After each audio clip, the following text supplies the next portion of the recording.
morning again. And you realize I'm saying purposefully good morning because I'm hoping you're getting this about 6 o'clock in the morning, 6:10 in the morning, just before you begin work, or because while you're still on the road, you plug this baby in and you're able to hear me saying, Luke chapter 12, verse 48 says, and when someone has been entrusted with much, even more will be required.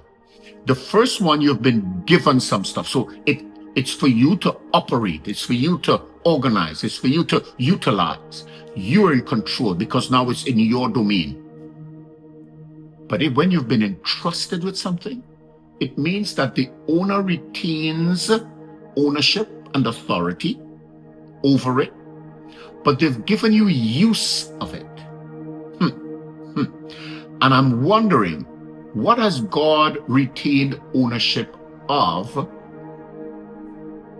that he's expecting you to utilize while he has authority over it? Could I start with your life? Could I start with your life? Could I begin there? That while you have been entrusted with life, while you have been entrusted with life in Christ, while you've been entrusted with God's hand working through all the things that you do, while you've been entrusted with that, have you been utilizing what you've been entrusted with?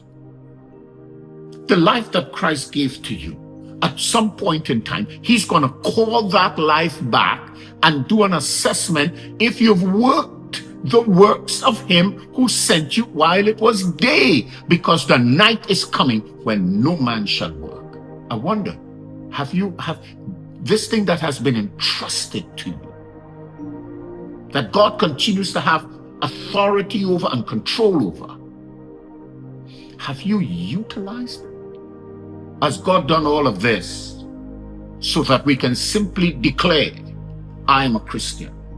That we can simply declare, I've got the Holy Spirit? Or that we can simply activate within the confines of a church service? Has God given us some things that are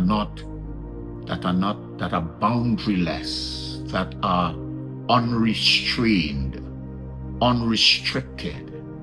Yeah, I like that. I think God has given us some stuff that could impact communities and nations.